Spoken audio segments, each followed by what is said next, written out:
नमस्कार मित्रों, 7 बजने में 2 मिनट बाकी है और मैं लाइव आ गई हूँ इसलिए क्योंकि सब लोग आने लगे। सब लोग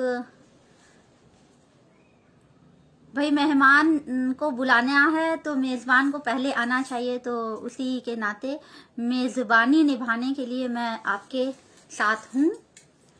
सभी का बहुत स्वागत है।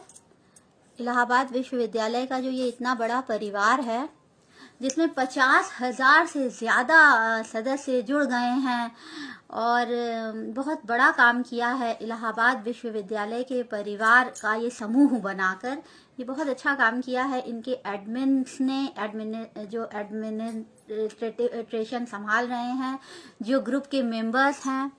Good evening ma'am, Akhilesh Singh आ गए। Akhilesh ji very very good evening to you.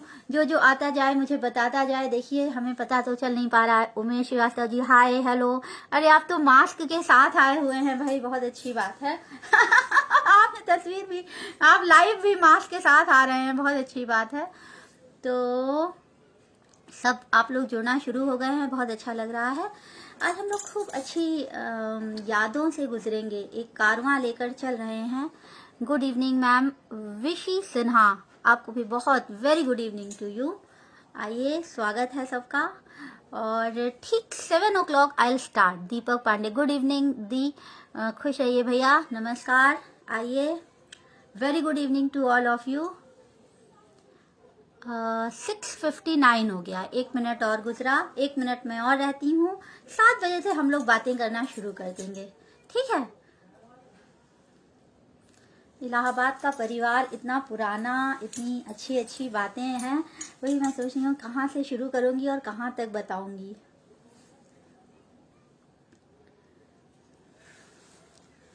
Sarvesh Tripathi, नमस्ते भूमिका जी, नमस्ते सर्वेश त्रिपाठी जी, बहुत स्वागत है आपका हमारे इस मंच पर। अभी बैठ के कुछ लिख रही थी और इसी बीच हुआ कि एक फ़ोन आया कि आपको लाइव आना है, ध्यान रहे। तो मैंने कहा हाँ मुझे ध्यान है। तो फिर मैंने कहा चलो फिर अब मोह छोड़ते हैं, सीधे ज्वाइन करते हैं। 7 बज गया है, हम सब साथ में हैं। 1-2 मिनट और रुक जाना चाहिए कि शुरू कर देना चाहिए सभी वरिष्ठों को, ठीक है। मैं स्टार्ट करती हूँ। इस वॉचिंग अमित राय, ओके। सभी वरिष्ठ, सभी गुरुजनों को, ये इतना अथाह समंदर जैसा परिवार है, ये समंदर जैसा हमारा विश्वविद्यालय है। मैं अपने सभी वरिष्ठों को, सभी गुरुजनों को, सभी मेरे मतलब इतने आदरणीय लोग हैं, इतने सम्मानित वो सारा माहौल ही है, उन सभी को मैं बहुत प्रणाम कहती हूँ, शत शत प्रणाम करती हूँ। जो भी हूँ आप लोगों के ही वजह से हूँ, अगर अस्तित्व भी है तो आप लोगों का बनाया हुआ है। मेरे सभी वरिष्ठों को मेरा आदर, दिल से प्रणाम, आत्मा से मैं प्रणाम कहती हूँ। देखिए शुरू करते हैं। जननी जन्मभूमिश्च स्वर्गात् अपि गरीयसी। हमारी प्रयाग की जो भूमि है वो मेरी जन्म स्थली है। बहुत कभी अगर हम माइथोलॉजी की बात करें, अगर हम पुराणों की बात, पौराणिक मान्यताओं की बात करें, तो कुछ कभी अच्छा पुण्य का काम किया होगा जो इस धरती पर जन्म हुआ। और बहुत मतलब अच्छा लगता है जब बाहर कहीं भी जाओ। और ये यहाँ जब दिल्ली विश्वविद्यालय आई थी, जवाहरलाल नेहरू विश्वविद्यालय आई थी, तो अच्छा इलाहाबाद से आई हैं, इलाहाबाद विश्वविद्यालय से आई हैं, आपको उन्होंने पढ़ाया होगा क्या? वो समय थे नहीं, तब तो वो रिटायर हुए होंगे, आप तो नई हैं। फाफा मऊ से शुरू करिए और सरस्वती घाट तक चलिए, ओके। अच्छा आपने गाइड कर दिया है, बहुत अच्छे। Your welcome to AU family. Virendra Kumar Tiwari ji नमस्कार आपको। गुड इवनिंग दिनेश यादव जी, अच्छा आप भी आ गए हैं, नमस्ते मैम। नमस्कार दिनेश यादव जी, बहुत नमस्कार आप सबको। तो रसूलाबाद से शुरू करें और सरस्वती घाट तक जाएं। भाई सरस्वती घाट तो हम लोग फेरा लगाने वाले नहीं है, हम लोग तो किले के नीचे से नाव पकड़ के संगम में नहाने वाले लोग रहे हैं, जो लोकल इलाहाबादी हैं। और रसूलाबाद से शुरू करें, फाफा मऊ से शुरू करें। हाँ सही बात है, इलाहाबाद तो और उधर से है, नहीं तो फिर आप इधर कौशाम्बी और उधर उसको क्यों छोड़े दे रहे हैं, सहसों, ये सारे एरिया भी तो इलाहाबाद ही है। और फिर फाफा मऊ के और आगे भी मैं जानती हूँ, होलागढ़ है आगे, और आगे जाओ मऊआइमा है, और आगे जाओ प्रतापगढ़ है, हरिवंश राय बच्चन वहाँ के हैं। तो ये क्या हम केवल आप इतना सीमाएं क्यों बांध रहे हैं भाई, फाफा मऊ क्या, हम और आगे जाएंगे। आपको पता है यहाँ जो मैं यहाँ दिल्ली में रहती हूँ, तो यहाँ जो जौनपुर का है और जो उधर मिर्जापुर का है, वो सब कहता है अरे तो हम तो इलाहाबाद के हैं। आप सोचिए इलाहाबाद की महिमा ये है यहाँ पर। दिल्ली में तो मैंने कहा जौनपुर तो बहुत दूर है भाई। सादर प्रणाम कुमार विनीत राय, जगदीश प्रसाद मिश्रा जी नमस्कार, रोहित शर्मा प्रणाम। तो अब इलाहाबाद की बात अगर हम शुरू करें तो मैं आपको सबसे पहले ये बताऊंगी कि मेरा जब जन्म हुआ, मैं सबसे पहले इलाहाबाद विश्वविद्यालय का नाम मैंने कब सुना और उसका दर्शन कब हुआ। सहसों से सोराव फिर चलिए, हाँ ये सही है, सहसों भी है बहुत दूर, और हम तो प्रतापगढ़ ले आए। देखिए फाफा मऊ में हम रुक नहीं रहे हैं, हम तो प्रतापगढ़ सुल्तानपुर तक लोग कहते हैं हम इलाहाबाद के हैं भाई। मेरी सहेली क्लासमेट थी मेरी सुल्तानपुर की, हम लोग उसे ठकुराइन कहते थे, वो हमें पंडिताइन कहती थी, जबकि जाति वाली भाव नहीं था, एक प्रेम का संबोधन था। अब तो सब प्रयागराज है, सही बात है, हम लोग सब प्रयागराज के निवासी हो चुके हैं। प्रयागराज तो पहले भी था, बीच में दौर बदला था। तो मैं आपको सबसे पहले शुरुआत यहाँ से करती हूँ कि मैंने सबसे पहले इलाहाबाद यूनिवर्सिटी कब देखी। हाँ ठीक है, इलाहाबाद में पैदा हुए हैं, ये बात ठीक है, लेकिन कब उसकी छवि आई आंखों में कि ये विश्वविद्यालय है, या कब पहली बार उसका नाम सुना। अमित मौर्य जी प्रणाम आपको। तो उन्होंने, तो क्या हुआ कि मेरे ग्रैंडफादर वहाँ पढ़ाते थे। मेरे ग्रैंडफादर ने इलाहाबाद विश्वविद्यालय से पढ़ाई भी की है। पीसी बनर्जी हॉस्टल में वो रहते थे, एएन झा हॉस्टल में भी बाबा रहते थे, ग्रैंडफादर मेरे पिता के पिता, और वो बुंदेलखंड के रहने वाले थे। वो इलाहाबाद आए थे आगे की पढ़ाई करने, अच्छी पढ़ाई करने।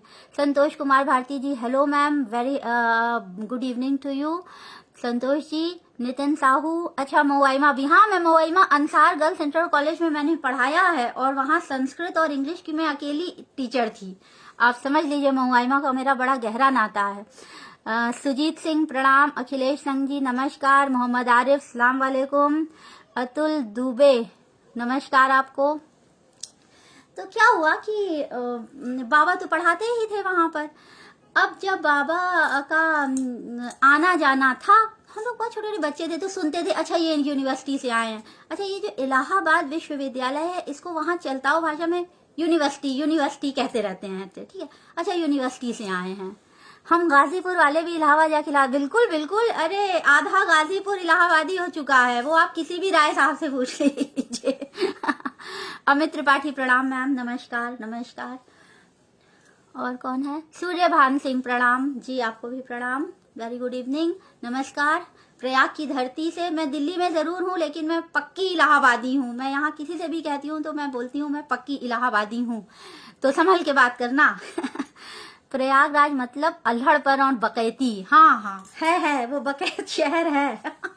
बॉम्बे वाले जब भाईगिरी दिखा रहे थे एक बार, बॉम्बे कहते अरे इलाहाबाद से आई है, वहां तो बहुत भाईगिरी है, यहाँ से बड़े बड़े भाई वहाँ हैं। मैंने कहा जी हाँ बिल्कुल है, ठीक कह रहे हैं। Sunny Roy very good evening ma'am. Ram Ashish Singh नमस्कार। यूनिवर्सिटी सर्वेश त्रिपाठी बिल्कुल सही, ऐसे ही बोलते हैं, यूनिवर्सिटी ही बोलते हैं। एयू के पहले दिन का अनुभव थोड़ा शेयर करें जब क्लास में गई पहले दिन। दीपक पांडे जी मैं यही बताने जा रही हूँ, अभी मैं थोड़ी देर नमस्कार नहीं कर रही हूँ, सबको नमस्कार। मैं वरिष्ठों को, मेरे गुरुजनों को मैं प्रणाम कह रही हूँ, मेरे कनिष्ठों को बहुत स्नेह, और मेरे समवयस्क सभी लोगों को मेरा नमस्कार। तो मैं जब इलाहाबाद विश्वविद्यालय को सबसे पहले, सुना हुआ नाम बहुत था क्योंकि बाबा से लोग मिलने आ रहे हैं, बाबा के विद्यार्थी बराबर आ रहे हैं, बहुत सारे टीचर्स हैं जो बाबा के पढ़ाए हुए थे, ग्रैंडफादर के, मेरे पितामह के, फिर मेरे पिताजी वहाँ के पढ़े हुए हैं, मेरे माता पिता दोनों साथ पढ़ते थे, दोनों का विवाह वहीं का हुआ है। आप कह सकते हैं विश्वविद्यालय के संघर्षों पर भी बताइए भूमिका जी। हाँ मैं बता रही हूँ मिश्रा जी, प्रणाम। अनुभव मिश्रा प्रणाम मैम, सादर अभिनंदन। अवधेश कुमार जी आभार। बहुमुखी प्रतिभा की धनी मैम, अरे मैं क्या बहुमुखी प्रतिभा की धनी है, सब आप लोग का दिया हुआ है। तो पहली बार जब मैं यहाँ पर आई तो मेरा एडमिशन हुआ, तब से शुरू करते हैं। वैसे तो बाबा के साथ में, मुझे लगता है मैं कक्षा 5-6 में थी, कार से जा रहे थे सामने, तो बाबा को कोई चीज़, किताब किसी बच्चे को देनी थी और कुछ उसे समझाना था कि बेटा इतना इतना पढ़ लेना ज़रूर। कुछ वो बीमार था, क्लास अटेंड नहीं कर पाया था। सनी रॉय प्रणाम, शिव सिंह राजपूत, RK सिंह प्रणाम, सभी को प्रणाम मेरा। तो उस दिन मैंने पहली बार यूनिवर्सिटी देखी, और ये यूनिवर्सिटी जो है आप देखिए, इंग्लिश डिपार्टमेंट के बाहर वाला जो गेट है, यहाँ बाबा ने कार खड़ी की थी, अंदर तक नहीं गए थे, तो यहीं से यूनिवर्सिटी एक छाया देखी थी, एक पेंटिंग जैसी मैंने देखी थी। मुझे नहीं पता था कि कभी मैं इसमें पढ़ूंगी और मैं बहुत साल पढ़ूंगी। तो फिर एंट्रेंस हुआ हमारा, ये बात है 2005 की है। तो हमारे एंट्रेंस में आए हमारे मार्क्स, 500 नंबर का होता था एंट्रेंस, और उसमें से 398 नंबर मेरे आए थे। तो पहली लिस्ट में एडमिशन मेरा हो गया। तो जय हो बहू रूबरू, उमा शंकर जी प्रणाम, बांदा की पवित्र जमीन से आपको प्रणाम, अच्छा हुआ आप आ गए। Shiv Kumar Singh ji, Umendra Yadav ji, good evening, very good evening. तो फिर एडमिशन हो गया। आपकी आवाज़ सूचना देने के लिए सुखद है। तुम इलाहाबाद की हो, इलाहाबाद का, अच्छा व्यास सर, अरे व्यास जी प्रणाम, अजामिल जी बहुत प्रणाम आपको। आपका आर्टिकल रखा है अभी मेरे पास, वो किताब है प्रोग्रेस में, वो है आपका, बहुत सुंदर सा लिखा हुआ मेरे पास, बहुत प्रणाम आपको, नमन आपको। फिर मेरा जब एडमिशन हो गया तो अब मैंने ऑप्शन में 3 चीज़ें ली थी, अंग्रेजी साहित्य, हिंदी कह रही हूँ, संस्कृत साहित्य और उर्दू भाषा, ये 3 मैं चाह रही थी।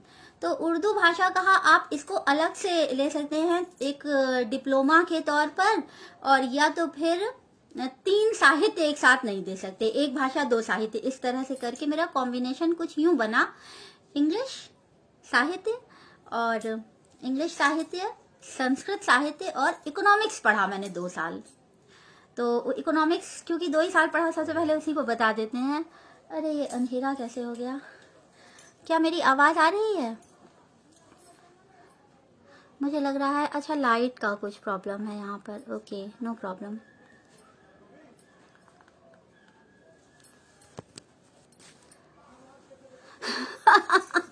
हाँ, दिल्ली में भी इस तरह की चीज़ें हो जाती हैं कभी कभी, फॉल्ट। जब ये इलेक्शन कहीं भी होते हैं ना तो केजरीवाल थोड़े घबरा जाते हैं। चलिए, तो विश्वविद्यालय परिसर ही अंग्रेजी जमाने में खींच ले जाता है। अतुल दुबे जी बिल्कुल, कृष्णा मौर्य जय हो, सतीश तिवारी जी नमस्कार, madam good evening, very good evening to you, Sanjay Singh congratulations for what, Pankaj Dwivedi नमन है जी, द्विवेदी जी नमस्कार। तो फिर 2 विषयों को लेकर BA किया और अच्छे मार्क्स आए, बहुत बीमार थे, बहुत परिस्थितियां अनुकूल नहीं थी, लेकिन फिर भी मेरी फर्स्ट डिवीजन आ गई संस्कृत और अंग्रेजी साहित्य की बदौलत। फिर उसके बाद क्या हुआ, अब आपको देखिए जो घटनाएं बतानी है, जो अनुभव मुझे बताने हैं, हम सबसे पहले उसकी बात करते हैं आपसे। देखिए इंग्लिश डिपार्टमेंट में मुझे याद है कि जब एडमिशन हो रहा था तो 2-3 चीज़ों की कमी थी वहाँ पर, जो डॉक्यूमेंट्स जमा हो रहे थे। लेकिन एक वहाँ पे मेरी हेमलता जोशी मैम थी, उन्होंने हम लोग को विलियम शेक्सपियर पढ़ाया है। मुकुल नाथ पांडे, यस यस, अतुल दुबे सूर्या जी हाँ। तो उन्होंने कहा कि जो कि ये मेरिट में आई है लड़की, तो इसका एडमिशन नहीं रुकना चाहिए किसी भी वजह से। जैसे उसमें ओरिजिनल डॉक्यूमेंट्स चाहिए थे, हम फोटोकॉपी लेकर पहुंच गए थे कि शायद मतलब सबमिट किया जाएगा, तो फोटोकॉपी ले आए, तो उनका ओरिजिनल लाइए। फिर मैं ओरिजिनल लेकर आई, वो लोग रुके रहे, वो एडमिशन का जो पैनल बैठा था वो रुका। आप देखिए एक नया बच्चा आ रहा है आपके यहाँ, आप ये यहीं से मैंने सोचना शुरू कर दिया कि ये यूनिवर्सिटी कितनी अपनी है, कितना प्यार और कितनी जिम्मेदारी, जैसे घर के लोग हों इस तरह से ये लोग एकदम व्यवहार कर रहे हैं हम लोगों के साथ। तो उन्होंने रुका रहा। अच्छा, वहाँ पे फीस जमा उस समय हमारी होनी थी शायद 3000, तो हमको नहीं पता था, हमको 2000 किसी ने बताया था। फिर मैं 2800 कुल लेकर गई थी। फिर वो 200 रुपए तुरंत जोशी मैम ने तुरंत जेब से दिया कि बाद में हो जाएगा, अभी एडमिशन लो पहले। और फिर फोटो, उसमें 5 फोटो जमा होनी थी, मेरी 5, 3 एक जैसी थी, 2 एक जैसी, अभी बोले 5 एक जैसी होनी चाहिए क्योंकि सब में जमा होगी। मानस मौर्य प्रणाम ma'am, Jitendra Yadav very good evening, Ram Bahadur election में मोदी जी से कितना घबराते हैं। हाँ हाँ, केजरीवाल बेस्ट है मैडम जी। अरे बाप रे, आप केजरीवाल के भक्त लग रहे हैं। केजरीवाल ने ना सबको मुफ्तखोरी की आदत डला दी है यहाँ पर। देखिए, आपको पता है पूरी पूरी सैलरी बैंक में जमा होती है, सब नई नई कार खरीद रहे हैं, अनाज फ्री है, आना जाना फ्री है, बिजली फ्री है, पानी फ्री है। आप बताइए, पूरी सैलरी डिपॉजिट हो रही है। तो काम चोरी और ये ऐसे, हम लोग ऐसे तो नहीं है ना, हम लोग तो परिश्रमी लोग हैं ना, हम तो इलाहाबाद की मिट्टी के हैं, हम लोग तो हल जोतना और हम लोग मेहनत करना जानते हैं। तो इसलिए मुझे ये चीज़ है, हर चीज़ फ्री में मुझे नहीं सूट करती है। आप हर चीज़ का पैसा लीजिए। सब लोग यहाँ नई नई कार, इतने गरीब गरीब लोग हैं, नई नई कार खरीद रहे हैं क्योंकि पूरी पूरी सैलरी जमा हो रही है। अमरेश पांडे जी नमस्ते, अक्षय ओझा जी नमस्ते, कौशल मिश्रा जी नमस्ते, सबको मेरा नमस्कार। तो फिर क्या हुआ कि फिर मेरा एडमिशन हो गया। एक एक चीज़ में बाधा आती गई। ये बाधा मेरे टीचर्स ने ही दूर किया। ये सर्वेश त्रिपाठी जी, ये 2005 की बात बता रही हूँ मैं। 2005-06 में ही एडमिट हुई हूँ आपके यहाँ।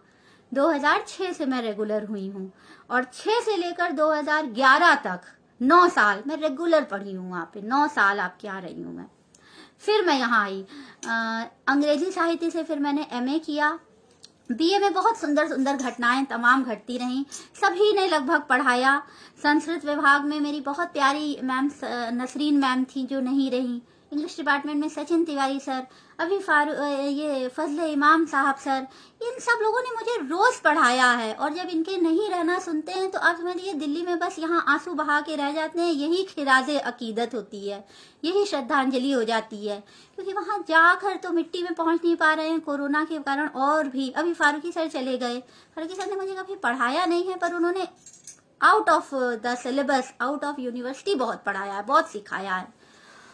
राम बहादुर, बेचकर मोदी किसका भला कर रहे हैं? अरे अब देखिए, राजनीति की चर्चा में ना आइए। हम जान रहे हैं कि आप यूनिवर्सिटी वाले लोग हैं, राजनीति। अरे अब आपको एक बात मैं और बताऊं, क्योंकि मुझे अपने अनुभव साझा करने हैं। क्या हुआ कि मैं एक बार पुणे यूनिवर्सिटी गई आगे पढ़ने के लिए, क्योंकि इलाहाबाद यूनिवर्सिटी के अब आगे भी पढ़ना है पोस्ट ग्रेजुएशन करने के बाद। तो मैंने कहा चलो पुणे देखते हैं कैसा है। वहाँ पे टीएन शेषन चांसलर थे MIT के, महाराष्ट्र इंस्टीट्यूट ऑफ टेक्नोलॉजी।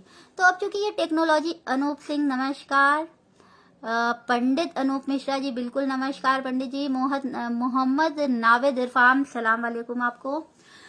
तो उन्होंने क्या किया, शेषन जी ने बताया कि हमें एक यहाँ नया से, मैं मिली उनसे जाकर, यहाँ से गई जब। अब भाई इलाहाबाद के हैं तो इलाहाबाद के लोग तो पावरफुल होते हैं, वो जाके मिलते हैं हेड लोगों से। ये तो है नहीं कि वो चपरासी ने जो कह दिया वो सुनकर चले जाएं। ऐसे तो हम इलाहाबाद के लोग हैं नहीं, ना इलाहाबाद के, इलाहाबाद यूनिवर्सिटी के तो बिल्कुल है नहीं है। तो शेषन जी ने कहा कि हम यहाँ पर वो बना रहे हैं, नेता बनाने का एक कोर्स खोल रहे हैं और उसकी फीस जो है, अभी बताते हैं फीस की बात। तो मैंने कहा अच्छा क्या बनाएंगे? तो कहते हैं हम नेता को क्या क्वालिटी होनी चाहिए, लीडरशिप में क्या क्वालिटी होनी चाहिए, हम ये सब सिखाएंगे। डॉक्टर मिश्रा जी नमस्कार, आपसे तो बहुत सीखती हूँ मैं जी, नमस्कार। तो कहा कि शेषन जी बोले हम नेता बनाना सिखाएंगे, हम आपको 8 देश की पार्लियामेंट दिखाएंगे, हमारे यहाँ की पार्लियामेंट कैसे काम करती है हम आपको ये दिखाएंगे, वगैरह वगैरह वगैरह, हम ये सब चीज दिखाएंगे और आपको एक अच्छा नेता बनाएंगे। ये मैंने कहा अच्छा, और इसकी फीस कितनी है? उन्होंने बताया 3 लाख रुपए फीस है, और इसमें जो विदेश भ्रमण है और जो पासपोर्ट्स हैं और जो वीजा की फीसें हैं, ये सब कुछ इसमें इंक्लूड है, ऐसा उन्होंने बताया। अब आप बताइए, और मुझे हंसी आना स्वाभाविक है। शेषन जी की बात सुन के मैं ठहाका लगा के हंस पड़ी। मैंने कहा आप इलाहाबाद यूनिवर्सिटी अपने बच्चे को भेज दीजिए, मुफ्त में इतना बढ़िया नेता बन के निकलेगा। आप 3 लाख रुपए हमको दे दीजिएगा, हम जाके विद्यार्थियों के वेलफेयर सोसाइटी में या हॉस्टल की कुछ अच्छाइयों में लगा देंगे उसको। आप 3 लाख रुपए ले रहे हैं नेता बनाने के लिए? अरे नेता हमारे यहाँ नेताओं की खेती होती है साहब। अब शेषन जी ऐसे कह रहे हैं कि अरे ये क्या कह रही है ये वो। हमने कहा नहीं, वो अंग्रेजी ज्यादा जानते हैं, हिंदी में उनकी बातें नहीं होती है। Saumya Srivastava, MA English literature किस ईयर में किया आपने? मैम मैं बता रही हूँ, मैं अभी आती हूँ सौम्या, मैं अभी इंग्लिश पर आ रही हूँ, MA में आ रही हूँ। देवेंद्र तिवारी जी नमस्कार। राजनीतिक मैम आपकी छात्र राजनीति में रुचि थी?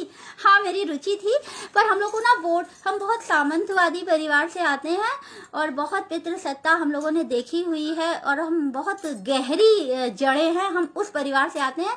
तो आप समझ लीजिए कि बहुत ज्यादा तो हम लोगों को तो वोट डालने भी नहीं जाने दिया गया, ये हाल थे कुछ। तो छात्र राजनीति होने के बाद भी वोट तक डालने की हमें इजाजत नहीं दी गई। ये हाल रहा वहां पर। ठीक है, फिर क्या हुआ, शेषन जी से जब हमने ये कहा, फिर उसके बाद मैंने कहा भैया हम यहाँ 3 लाख रुपए फीस देकर तो यहाँ नहीं पढ़ पाएंगे, हम अपना इलाहाबाद वापस जा रहे हैं। फिर मैंने दूसरा एमए किया वहां आकर। जब दूसरा एमए किया तो दूसरा एमए हमारा हुआ 2000। पहला तो अंग्रेजी साहित्य से एमए किया मैंने। अंग्रेजी साहित्य में सबने पढ़ाया है। जब आप 5 साल एक विश्वविद्यालय के एक विभाग में होंगे तो लगभग सब टीचर आपको पढ़ा ही देंगे। अब आप सारे टीचर देखिए, मानस मुकुलदास सर रिटायर्ड जरूर हो गए थे पर वो आया करते थे हम लोगों को पढ़ाने के लिए, वो आते थे। और 20th सेंचुरी और 19th सेंचुरी पोइट्री उन्होंने बहुत सलीके से, बहुत प्यार से, बिना किताब लिए पढ़ाई है। नमस्कार मैम, इन्होंने क्या कहा, अनूप सिंह जौनपुर जिला। जी अच्छा, जौनपुर से हैं। जौनपुर के यहाँ दिल्ली में बहुत लोग मिल रहे हैं। संजय शुक्ला जी, क्या बात है बहन जी, नमस्ते भाई साहब। फिर उसके बाद आगे बढ़ी बात। फिर संस्कृत विभाग में जैसे मैंने बताया, द्विवेदी सर हुए, नसरीन मैम हुई, शुक्ला सर हुए, श्रीवास्तव सर हुए, हरिदत्त शर्मा सर हुए, कृपा शंकर सर हुए। सब लोगों ने हमें पढ़ाया था। तो इंग्लिश डिपार्टमेंट में क्या हुआ, इंग्लिश डिपार्टमेंट में सब, अब सब जैसे मानस सर हो गए, IB Das, Irene Bob ma'am, Vandana Sharma ma'am, LR Sharma sir, Dubey sir, Dwivedi sir, AN Dwivedi sir, ये सब रिटायर होकर चले गए थे पर फिर भी क्लास लेने हम लोगों के प्यार में हम लोगों के लिए चले आया करते थे। और मुझे बहुत अच्छा लगता था इन लोगों के संग, क्योंकि ये लोग, इन लोगों की, मानस सर की तो मैं खास बात बता रही हूँ कि वो कभी किताब हाथ में उन्होंने ली ही नहीं। बस क्या, अच्छा आज कोलरिज पढ़ाना है, डोवर बी शुरू हो गई है, अच्छा आज ये पढ़ाना है, यहाँ तक मैं पढ़ाऊं, शुरू हो गए। मतलब कंठस्थ था उन्हें, ये सारी चीजें कंठस्थ थी जिस तरीके से उन्होंने पढ़ाया है हम लोगों को। तो इंग्लिश डिपार्टमेंट में मास्टर्स किया मैंने। बाद के सर तक, संजय सक्सेना सर हुए, दत्त SD रॉय हुए, संजय दत्ता सर, सुष्मिता मैम हुई, और कौन कौन से टीचर्स हैं, लगभग सबने पढ़ाया। लेकिन ये है कि थोड़ी सी राजनीति होती है, और वो राजनीति हुई नहीं, मैं PhD वहीं से करती, इंग्लिश डिपार्टमेंट से ही। लेकिन ऐसा होता है कि जब भी आपसे कोई चीज छीनी जाती है किसी भी साजिश के तहत, किसी भी राजनीति के तहत, तो आपको ऊपर वाला उसे बेहतर ऑप्शन, उसे बेहतर विकल्प खोल देता है। तो मेरा JNU में एडमिशन हो गया उसी दौर में। ये बात है 2011-12 की। 11 सेशन में मेरा एडमिशन हुआ, फिर मैं चली आई। फिर मैं यहाँ आई तो फिर थोड़ा सा उदास तो रहते थे, क्योंकि याद तो इलाहाबाद बहुत ज़्यादा, आज भी इलाहाबाद जिस तरीके से याद आता है मैं आपको बता ही नहीं सकती हूँ। मतलब शब्द नहीं है ये बयान करने के कि किस तरह से याद आता है इलाहाबाद। तो इंग्लिश से MPhil के लिए यहाँ एडमिशन हुआ। ठीक है, छूट गया, वहाँ PhD हो जाती सीधे। वहाँ जो भी राजनीति खेली गई कि KG श्रीवास्तव उस समय हेड थे और कोई अस्थाना थी, उनको हमारी जगह रिप्लेस किया गया, और ठीक है जो डीन भी हो गए थे इत्तेफाक से, तो वो उनके संयोग से और मेरे दुर्योग से। लेकिन मेरा संयोग दूसरी जगह काम आया, मैं इधर चली आई दिल्ली। और 2011-12 फिर जब से मैं दिल्ली में हूँ, फिर मैं पलट के उधर जा नहीं पाई कभी। मतलब आना हुआ तो बस एक विजिटर की तरह आई। तो ये हुआ। इकोनॉमिक्स में जिन जिन सर लोगों ने पढ़ाया, प्रशांत सर, प्रशांत घोष सर, प्रहलाद सर ने पढ़ाया, द्विवेदी सर ने पढ़ाया। द्विवेदी सर भी रहे नहीं, मैंने न्यूज़पेपर में ये खबर पढ़ी थी। और हमें जावेद अख्तर सर ने पढ़ाया। एक निशा श्रीवास्तव मैम हुआ करती थी, बहुत कम दिनों के लिए वो आई थी, उन्होंने पढ़ाया था। ये सारे लोगों ने पढ़ाया है। और अब रोजाना के जो हम आपको बताएं, वहां तो ऐसा कहते थे कि इस लड़की की तो कभी शक्ल ही नहीं देखी, ऐसा सिर झुका के निकल जाती है कि कभी देखने को ही नहीं मिलता कि ये कौन लड़की है, बस एक बहुत लंबी सी निकल जाती है।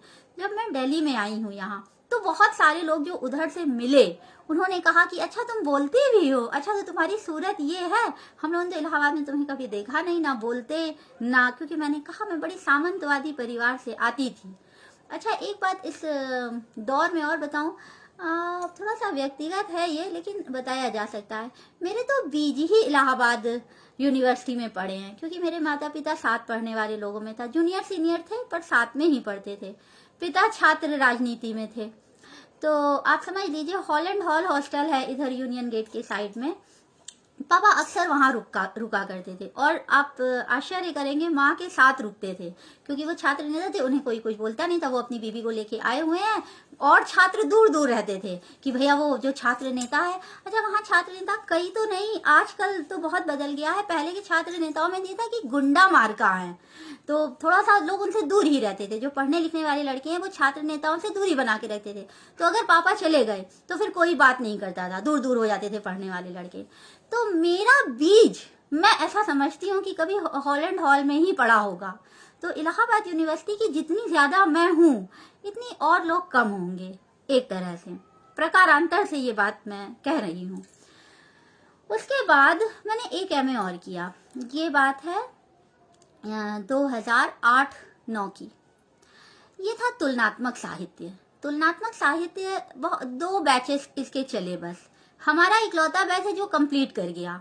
अगला बैच में क्या हुआ कि सारे वो जो गुंडा मार का छात्र नेता थे, वैसे छात्र नेता बहुत अच्छे हैं, वो बहुत हित की बातें करते हैं, लेकिन कुछ नहीं भी हैं। देखिए, हर जगह सकारात्मकता नकारात्मकता साथ साथ चलती है। तो कुछ नकारात्मक लोगों ने, शायद ऐसा मैंने सुना, क्योंकि मेरा तो कोर्स पूरा हो गया, मुझे तो फेयरवेल पार्टी मिल गई, मैं तो चली आई, मैंने टॉप किया दूसरे एमए में। तो उसके बाद वहां विभाग में ऐसी चर्चाएं मैंने सुनी कि वो विभाग बंद कर दिया उन्होंने, क्योंकि वहां पे बहुत सारे लोग भर्ती हो गए थे, ऐसा मैंने सुना। उसके बाद क्या हुआ, कंपैरेटिव लिटरेचर जो था ये एक ऐतिहासिक था। हर्षे उस समय वाइस चांसलर थे, प्रोफेसर हर्षे। तो हर्षे सर ने के सामने अगले बैच ने बहुत धरना प्रदर्शन दिया कि हम जो है अगला बैच आप हमें कंप्लीट कर लेने दीजिए। उन्होंने प्रीवियस में ही बंद कर दिया, इतना मतलब वो जंजाल लग रहा था उन्हें। मैंने अपने वाले बैच में टॉप किया था। अब इस तुलनात्मक साहित्य हम लोग को इलाहाबाद विश्वविद्यालय में 6 साहित्य जो होते हैं, ये 6 साहित्य पढ़ाए गए। अंग्रेजी हम लोगों ने पहले से पढ़ रखी थी, तो उसमें हमें ज्यादा पढ़ना नहीं पड़ा, बस रिवाइज करना था। संस्कृत पढ़ लगा था। हिंदी इसमें हमें अच्छी पढ़ाई गई। हमें हिंदी पहले नहीं पढ़ी थी। 12वीं के बाद हिंदी मैंने कंपैरेटिव लिटरेचर एमए में पढ़ा। उर्दू पढ़ी, आप विश्वास माने, गोदान, उसे गौदान कहते थे, फातमी सर ने पढ़ाया हमें, वो पढ़ा। फारूकी सर, फजले इमाम साहब ने गालिब पढ़ाया, मीर पढ़ाया, अनीस और दबीर के मरसिये पढ़ाए, ये सब हमें उन लोगों ने पढ़ाया। फजले इमाम साहब जब गाना, वो तो मतलब गा कर गजलें पढ़ाते थे, क्या वो माहौल होता था, मैं कैसे भूल सकती हूँ कभी। ऐसे ही एक माहौल, जैसे मैंने ये कहा कि जिस तरह वो मरसिये गा कर सुनाते थे या गालिब की गजलें वो सुनाते थे कभी, और वो व्याख्यान उसका देते थे, ऐसा ही एक बड़ा शानदार तजुर्बा मैं आपको याद दिलाऊंगी, जो हमारे बैच के हैं उन्होंने पढ़ा होगा। संस्कृत विभाग जो है वो उस बरगद का पेड़ जो ऐतिहासिक है उसके जस्ट बगल में है। तो वहां से छात्रों को लेके प्रोफेसर शास्त्री सर हैं, राम किशोर शास्त्री सर, बहुत श्रद्धेय हैं, मेरे पिता के साथ के पढ़े हुए हैं वो लोग। तो उन्होंने हमें पढ़ाया था। वैसे हमें राजलक्ष्मी वर्मा को पढ़ाना था। राजलक्ष्मी वर्मा मैम जो थी वो राम स्वरूप, यहाँ पर राम कुमार वर्मा हिंदी विभाग के विभागाध्यक्ष भी कभी हुआ करते थे पुराने जमाने में, उनकी वो बेटी थी। वो उनका आखिरी साल था, वो रिटायर होकर जा रही थी, तो वो अक्सर बीमार रहती थी। तो हम लोगों को श्रीमद् भगवत गीता का जो सिलेबस है, अध्याय 2, अध्याय 14, अध्याय 16, ये 3 अध्याय हम लोगों के सिलेबस में थे। तो ये हम लोगों को राजलक्ष्मी वर्मा मैम पढ़ाया करती थी। तो वो कभी बीमार हुई तो शास्त्री सर ने कंबाइंड क्लास लिया। तो ये सौभाग्य रहा मेरा कि मैंने शास्त्री सर से उस बरगद के पेड़ के नीचे एकदम गुरुकुल प्रथा से, एकदम उसी प्रणाली का पालन करते हुए उन्होंने हम लोगों को वहां जमीन में बिठाया और इतने प्यार से पढ़ाया है। छात्राएं इधर आ जाएं, छात्र इधर आ जाएं, कोई वो ना हो, कोई बाधा ना पहुंचाएं, शांति से पढ़ें। और वो श्लोक गा गा के जो वो उन्होंने पढ़ाया है, मैं आज तक मतलब भूली नहीं हूँ। वो आज भी जब कभी गीता की बात होती है तो सबसे पहले वही याद आता है। इसी तरीके से मैं आपको बताऊं, मैकबेथ जैसे हमने पढ़ा। शेक्सपियर हमारा इंडिविजुअल पेपर था, 20th सेंचुरी पोइट्री था इसमें, एमए फाइनल ईयर में। तो हेमलता जोशी मैम हम लोग को मैकबेथ इन्होंने बीए में भी पढ़ाया था। आप समझिए, can you believe this, university बंद है, अनिश्चित काल के लिए घोषणा हो गई है, बंद है यूनिवर्सिटी, लेकिन सिलेबस पिछड़े ना। हमारी Hemlata Joshi ma'am English department की आकर बैठेंगी डिपार्टमेंट में, कहेंगी छोटे लाल हमारे यहाँ के पियोन हुआ करते थे, सब चाबियों के मालिक थे वो, तो बोले कि ऑर्डर आया है कि ताला नहीं खुलना है डिपार्टमेंट का। तो जोशी मैम ने कहा कोई बात नहीं है।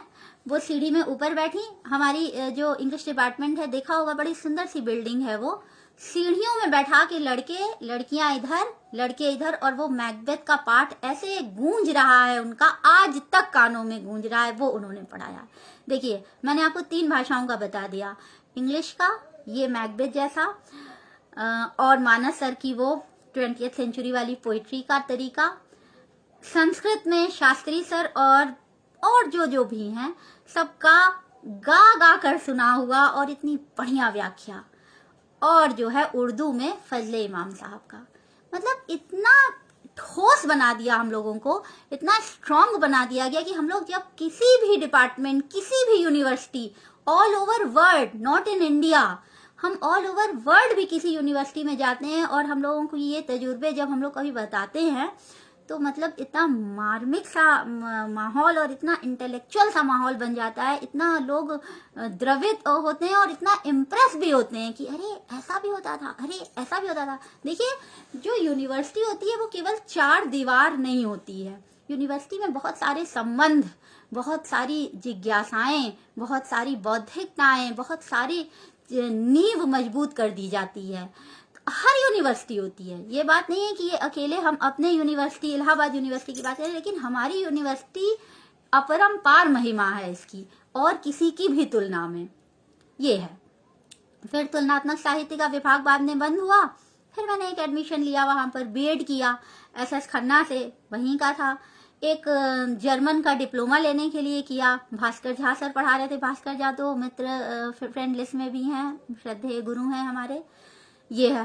अब जो आपको रोजमर्रा के देखिए ये जो तजुर्बे हैं कि एक वहाँ पे छात्र आंदोलन चल रहा है, उसके बीच में पढ़ाई हो रही है, उसके बीच में सिलेबस निकल रहा है, संडे को एक्स्ट्रा क्लासेस हो रहे हैं, गार्डन में बैठ के चींटे ऐसे बगल बगल से जा रहे हैं, गार्डन में हम लोग बैठे हैं, घास पर बैठे हैं और हम लोग पढ़ रहे हैं। मतलब ये एक अद्भुत, अविस्मरणीय, अकल्पनीय और अवर्णनीय तजुर्बे हैं, ये है सारे। अब आपको मैं ये बताती हूँ कि कितना वक्त हो गया, आधा हो गया है, 7:30 हो गया है। उन्होंने कहा था 1 घंटे लीजिएगा मैम, सब शाम को ऑफिस से आते हैं। ठीक है, चाय लेकर बैठिए और बातें सुनिए। तो उसके बाद क्या हुआ कि अब फिर मैं यहाँ आई तो फिर मेरा लिखना शुरू हुआ, इलाहाबाद से छोड़ के। इलाहाबाद बहुत तड़प के याद आ रहा था। इलाहाबाद के लिए एक छोटी सी घटना मैंने कभी सुनी है कि अज्ञे जी जो है जापान में थे और वो रास्ता क्रॉस कर रहे थे, तो रुके हुए थे, रेड लाइट जल रही थी तो रुक गए थे, तो एक ट्रक सामने से गुजरी और उसमें लिखा हुआ था इलाहाबाद, तो रुक गए और वो रोने लगे, एक तरीके से उनके आंसू छलक पड़े।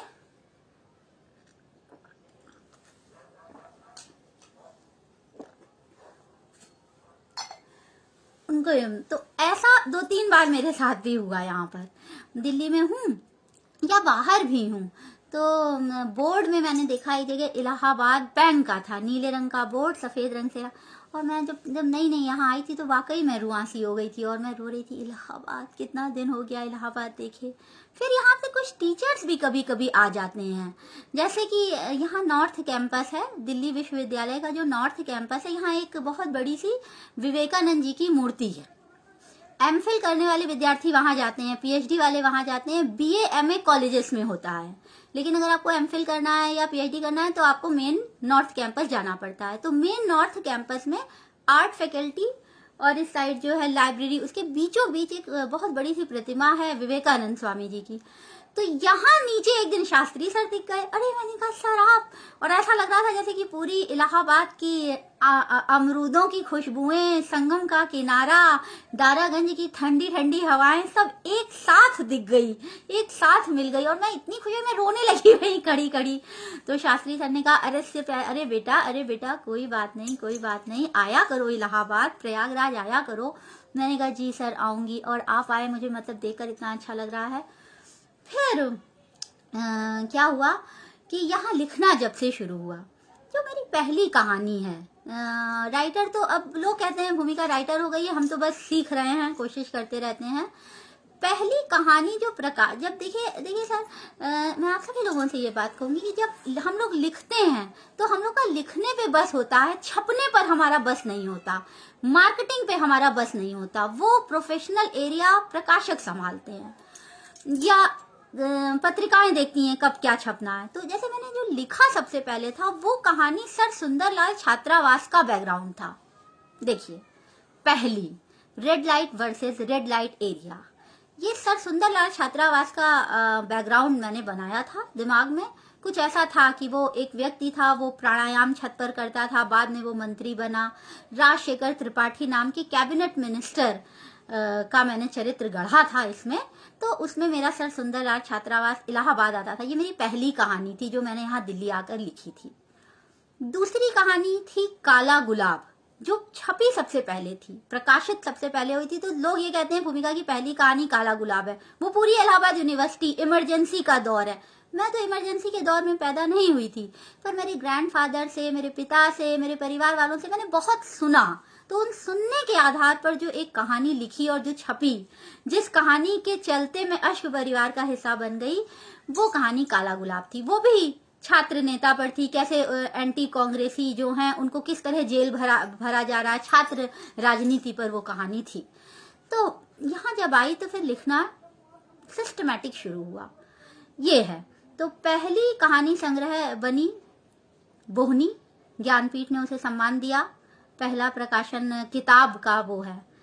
इससे पहले मैंने एमए में जो एक काम किया था, जहाँ तुलनात्मक साहित्य था हमारा, उसमें जहाँ पर टॉप किया था, उसमें एक थी कि आपको डिसर्टेशन जमा करना है 2000 पन्नों का, और या एक किताब ट्रांसलेट करनी है। तो मैंने एक किताब ट्रांसलेट करने की कोशिश की, क्योंकि 2000 पन्ने तो बहुत ज़्यादा हैं। तो हम लोग कोई पतली सी झटुआ सी किताब ले आते हैं, उसको पूरा का पूरा ट्रांसलेट कर देते हैं। और ट्रांसलेट करने के लिए मैंने चुना अपने अपने अजनबी अज्ञे जी की।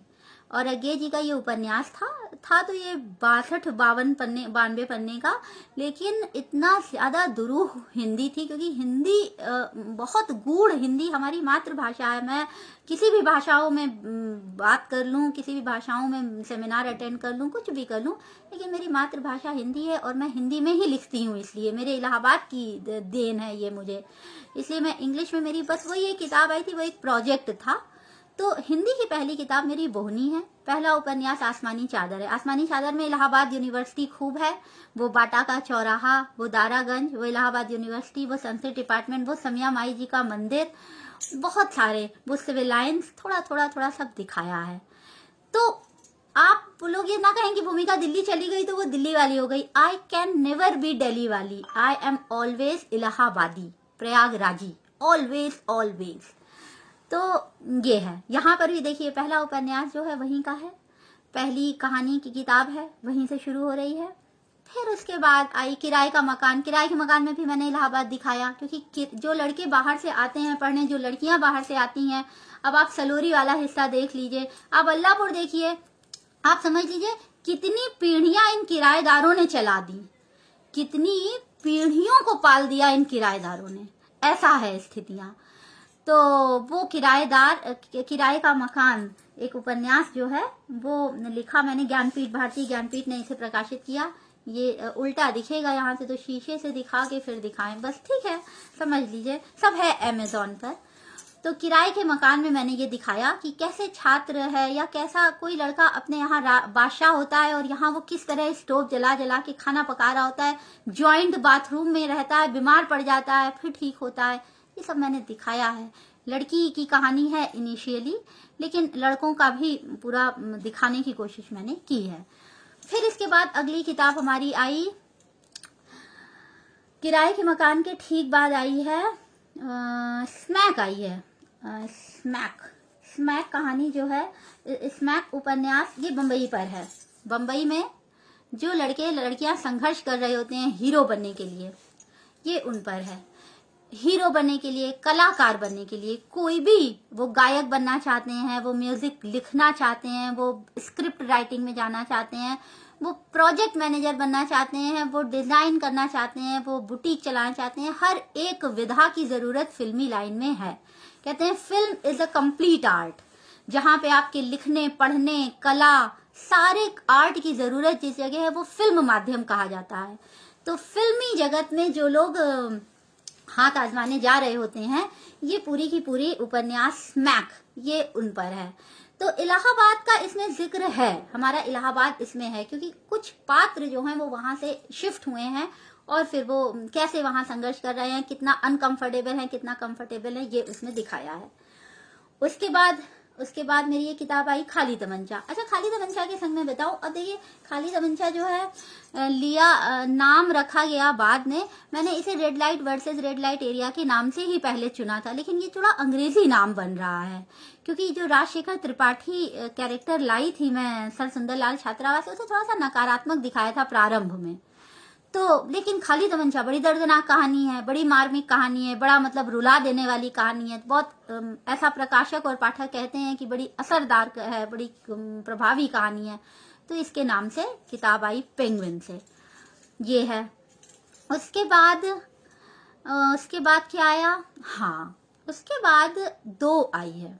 अब देखिए इस पर थोड़ी देर बात किया जाएगा, हालांकि इस पर पूरा का पूरा बातचीत आने वाले समय में अभी और होनी है, क्योंकि जनवरी 2021 ये जो शुरू हुआ है, इसमें 2 उपन्यास मेरे सामने आए। क्योंकि मुझे अपनी रचना पर बोलना है, वरना मुझे इलाहाबाद यूनिवर्सिटी पर बोलना ज़्यादा अच्छा लगता है, उस पर ही बोलती। तो मैं बता दे रही हूँ कैसे रिलेट कर रहा है ये चीज़। एक अभी उपन्यास आया माणिक कौल कहानी एक कश्मीरी की, ये है वो किताब, ये इसका पीछे का पन्ना है, ठीक है। अब इस कहानी में एक विश्वविद्यालय है, उस विश्वविद्यालय का नाम है आजादपुर विश्वविद्यालय, ठीक है। तो ये जो आजादपुर विश्वविद्यालय, इसका एक वाइस चांसलर है जो कश्मीरी आदमी है, ओके। तो कहानी मतलब अब किसी भी विश्वविद्यालय की ये हो सकती है, वो हैदराबाद विश्वविद्यालय भी हो सकता है, वो दिल्ली विश्वविद्यालय भी हो सकता है, वो आपका पटना विश्वविद्यालय भी हो सकता है, वो आपका राजस्थान का कोई विश्वविद्यालय भी हो सकता है, वो आपका गुजरात का कोई भी विश्वविद्यालय हो सकता है। एक विश्वविद्यालय का एक वाइस चांसलर है, उसकी ये कहानी है। और शिक्षा जगत में कितना भ्रष्टाचार है, शिक्षा जगत के अंदर टीचर और स्टूडेंट का वो संबंध कितना धूमिल, कितना दूषित, कितना भ्रष्ट होता चला जा रहा है, ये इसमें दिखाने का प्रयास किया गया है, ठीक है। अब इसमें इसकी बड़ी मतलब बातें हो रही हैं, बड़ी चर्चा हो रही है। बिहार में तो इस पर लाइव भी किया है, कुछ कह रहे हैं युवाओं बहुत पसंद कर रहे हैं। इलाहाबाद में भी बहुत सारे लोगों ने इसे पसंद किया है। सभी के पास लगभग ये किताब है यूनिवर्सिटी से जुड़े हुए, जिनके पास नहीं है वो देखिएगा आप लोग। इसमें जो चरित्र हैं, अब उन चरित्रों पर बात कभी करो तो कि भाई अब जस्टिस तरुण टंडन है मान लीजिए, तो जस्टिस तरुण टंडन किसी भी विश्वविद्यालय में हो सकते हैं, बहुत ज़्यादा वो अपना डिग्री कॉलेज चला रहे हैं, ठीक है। मदन लाल माखन लाल खन्ना विश्वविद्यालय चला सकता है, कोई भी शहर हो सकता है वो, है ना। अब आपके सुरेंद्र शुक्ला रजिस्ट्रार हैं, किसी भी विश्वविद्यालय में हो सकते हैं, नहीं हो सकते, बिल्कुल हो सकते हैं। फाइनेंस ऑफिसर हैं आपके FO, है ना। सेवक राम दुबे जी जैसे चरित्र हैं, किसी भी विश्वविद्यालय में हो सकते हैं। अध्यापक हैं बहुत सारे, जो अगर लड़की उनसे मिलने नहीं जा रही है तो देखिए, एक वो जमाना है जब हम पढ़ के आए हैं कि सिर पे हाथ रख रहे हैं, बेटी है और तुम पढ़ो, और ये है। अभी का जमाना है वो कितना करप्ट हो चुका है। ये सब इस यूनिवर्सिटी को मैंने आजादपुर नाम की एक विश्वविद्यालय, इसलिए मैंने काल्पनिक नाम रखा, क्योंकि वो कोई भी यूनिवर्सिटी हो सकती है। सभी चीजों का अवमूल्यन हुआ है, वो नैतिकता हो, वो मनुष्यता हो, वो धर्म हो, वो आपकी अच्छी संगति हो, वो आपकी भाषा हो, वो आपकी संस्कृति हो, सभी चीजों का अवमूल्यन हुआ है, दिन प्रतिदिन हुआ है। पुराने जमाने के लोग कहते थे और पुराना जमाना जो है वो अच्छा होता था, हमारा जमाना तो खराब है। बाद वाले भी कह रहे हैं कि हमारा जमाना खराब है, और हम लोग तो बिल्कुल लेटेस्ट पौधे हैं, लेटेस्ट पौध है, तो हम लोगों ने तो बहुत ही करप्ट दुनिया देख रहे हैं। फास्ट बहुत है, शार्प बहुत है, लेकिन करप्ट है, नैतिकताओं का अभाव है, दिन पर दिन घट रही। ये चीजें मैंने इसमें दिखाने की कोशिश की है। इसी साल एक उपन्यास हमारा और आया है, उसका नाम है नौशाद। नौशाद जो है, कहाँ है, ये है ये है नौशाद। ये मुस्लिम परिवेश की कहानी है, जैसा कि ये खातून जो है नकाब में लिपटी हुई हैं और ये इसका पूरा परिधान दिखा रहा है ऊपर से नीचे तक। ये शुद्ध मुसलमानों के बैकग्राउंड की कहानी है। इसमें इसके ऊपर ही इन्होंने लिखा हुआ है कि बेगम नफीसा शाहनवाज बानो, नौशाद अली और परवीन अहमद के अफसाने की हकीकत और अंजाम। ये थिएटर की दुनिया की कहानी है। निजामाबाद शहर है, वहाँ पे नफीसा है। नफीसा पहले लंदन में रहती हैं, बुलाई गई हैं, फिर वो यहीं रह गई हैं। ओरिजिनली वो निजामाबाद की है और नौशाद अली है वो निजामाबाद का प्रोफेसर है। दोनों का संबंध है, पत्नी है, बच्चे हैं। तो बड़ी रोचक सी कहानी है। ये एक उपन्यास है बहुत लंबा। कभी आप पढ़ें, आप देखें और आप बताएं कि कैसा है, कौन बेहतर है। 5 उपन्यास आ गए आप सबके आशीर्वाद से, 5 उपन्यास अब तक आ गए हैं। तो उसमें से क्या कैसा है थोड़ा थोड़ा सा तो मैं बता रही हूँ, ठीक है। अब हम इलाहाबाद यूनिवर्सिटी की और अगर बात करें तो ये सारा लिखना कहीं ना कहीं वहीं से इंस्पायर है, क्योंकि काखा गागा जहाँ सीखेगा आदमी वहीं से आगे बढ़ेगा। हमने तो काखा गागा आपके यहाँ से ही सीखा है, हमारी जमीन से सीखा है। उस संगम के तट पर बैठे घंटों देखते रहते थे संगम। जब कभी यहाँ से वहां गई, अभी 2018 में जाना हुआ, आपके यहाँ से पहला सम्मान हमारे यहाँ से, हमारी मिट्टी है वो, हमारी मिट्टी ने मुझे पुकारा। मेरा पहला उपन्यास वहाँ से सम्मानित हुआ, तब मैं आई थी। तो मैं विश्वविद्यालय, एक घटना बताती हूँ, तो मैं विश्वविद्यालय आई। अब ये छेड़छाड़ की छोटी सी घटना है, इसे जो है गंभीर वाली घटनाओं में नहीं है। ये अनुभव गंभीर वालों में नहीं। गंभीर वाले तो वही हैं कि जो हमें पढ़ाया गया है जिस तरीके से। इसमें क्या हुआ कि मैं यूनियन गेट से अंदर आ रही थी। अब चूंकि मैं जेएनयू की हो चुकी थी तो स्वेट शर्ट पहना हुआ था मैंने, और उसके पीछे जवाहरलाल नेहरू यूनिवर्सिटी लिखा हुआ था। तो मैं प्रवेश किया इधर से, यूनियन गेट से। मैंने कहा जाओ अपना संस्कृत डिपार्टमेंट देखाती हूँ, इंग्लिश डिपार्टमेंट देखाती हूँ, हिंदी डिपार्टमेंट में ऐसे ही फेरा लगाऊंगी और यहीं से लौट जाऊंगी। सबसे पहले इकोनॉमिक्स डिपार्टमेंट पड़ता है, उधर से एंटर करो तो कुछ लड़के वहां बैठे थे। तो उन्होंने आपस में चिल्लाकर बोला कि जेएनयू का माल है, ऐसे चिल्लाया उन्होंने आपस में।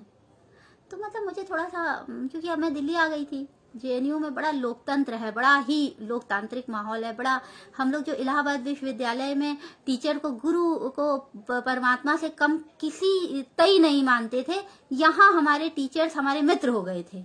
रूम में आ जाएंगे, कोई भी टीचर आ सकता है, खूब देर बैठेगा, क्या क्या पढ़ रहे हो, किताबें देखेगा, नोट्स देखेगा। यहाँ के टीचर्स जेएनयू के दूसरे टाइप के हैं, यहाँ माहौल फर्क है। दिल्ली यूनिवर्सिटी में तो सब अलग अलग, दूर दूर, बहुत अपने अपने में है, वहाँ लिमिट है। यहाँ ऐसा है। इलाहाबाद यूनिवर्सिटी सो ब्रॉड, सो विस्तृत, सो विशाल, बहुत शानदार है वो, दूसरा ही माहौल है वहाँ पर। तो गुरुकुल रीति चलती है वहाँ पर। रघुकुल, राम जी कभी वहां आए जरूर थे, लेकिन रीति वहां पर गुरुकुल वाली चलती है। तो क्या हुआ कि जब उन्होंने, लड़कों ने कहा कि जेएनयू का माल है, तब मैं पलट के आई, क्योंकि अब मैं जेएनयू की थी। जेएनयू में लड़कियों को बोलना सिखाया जाता है। हम लोग तो चुप्पा लोग थे, हम लोग तो सिर झुका के जाने वाले लोग थे, लेकिन वहां पर बोला तो मैं पलट के आई। मैंने कहा क्या भैया, क्या बोला तुमने, जेएनयू का माल? No no no, I am from Allahabad, I am very much from Allahabad, I am very much Allahabadi in fact. अभी इतना कहा 8-10 लड़के तो सब भाग गए, इधर उधर उधर उधर, सारे के सारे भाग के चले गए। अब मैं कैसे उन लोगों को बताऊं कि मैं इलाहाबाद की हूँ, तुम लोग माल वाल मत कहो, मैं तुम्हारे यहाँ का हूँ, मैं बाहर का। भाई बाहर वालों को छेड़छाड़ की जाती है, हम तो तुम्हारे यहाँ के हैं, हम तो तुम्हारी जिम्मेदारी है। हमें कोई छेड़े तो तुम लोग रोको, माहौल तो ये होना चाहिए, और तुम लोग खुद ही छेड़ रहे हो बाहर वाला जान के।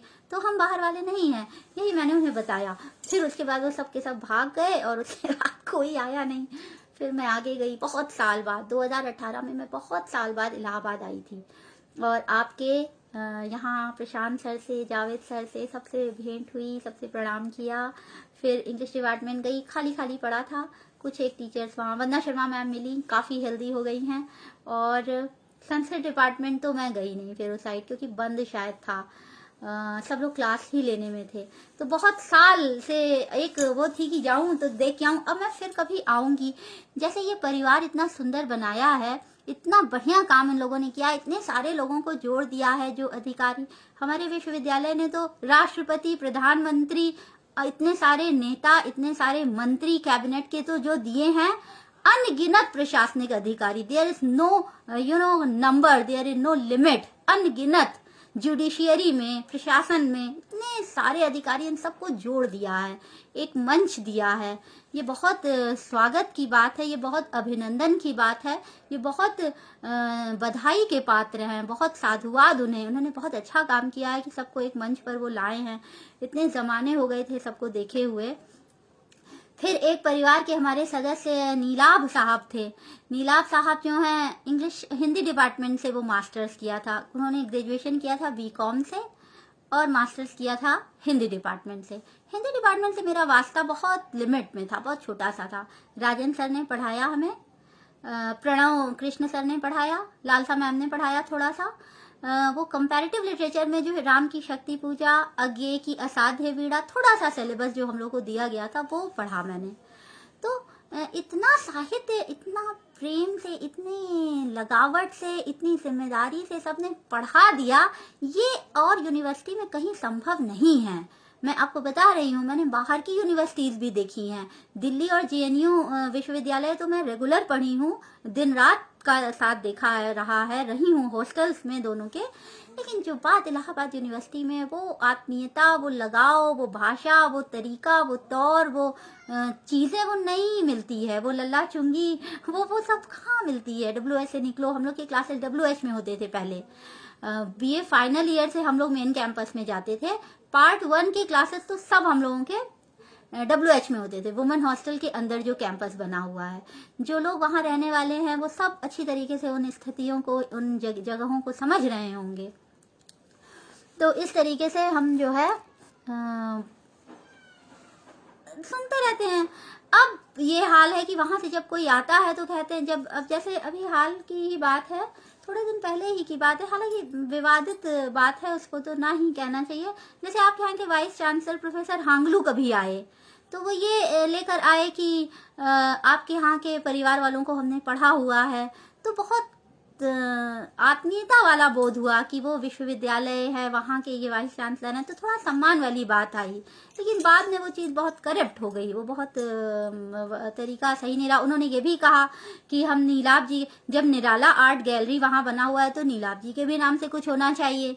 नीलाभ जी हिंदी विश्वविद्यालय के पढ़े हुए हैं, उन्होंने हिंदी की जितनी सेवा की है, अब आप सोचिए लंदन में ले जाकर उन्होंने, हमारे परिवार के व्यक्ति हैं, हमारे परिवारी सदस्य हैं, उन्होंने लंदन में हिंदी स्थापित की, वो वहाँ पे प्रोड्यूसर बने, हिंदी कार्यक्रमों के प्रोड्यूसर बने, कितनी अच्छी सेवा दी। तो जब कोई इतना अच्छा हिंदी साहित्य का, हिंदी भाषा का, हिंदी का ख्याल कर रहा है, इलाहाबाद को इतना महत्व दे रहा है, तो उसके लिए आपको कुछ तो सोचना चाहिए।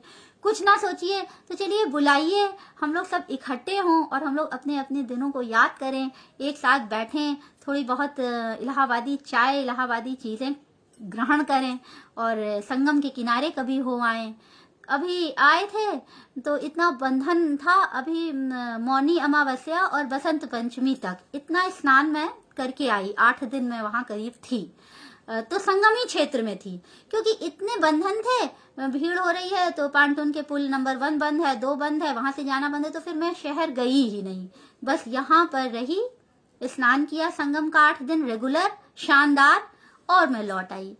तो मैं अपने सभी लोगों से, अपने सभी प्यारे साथियों से आज मुखातिब हूँ। मुझे बहुत इस बात की खुशी है और मैं ये चाहती हूँ कि ये साथ हमेशा बना रहे। इसके जो मेन करता रहता है कौस्तुभ हैं, कौस्तुभ त्रिपाठी वकील भी हैं, और उनके जो सदस्य लोग हैं, उन्होंने पहले मुझे इसका एडमिन बनाया था, लेकिन आपकी इस परिवार का, लेकिन एडमिन जो है वो बड़ी जिम्मेदारी का पद है, मेरे पास वक्त नहीं था।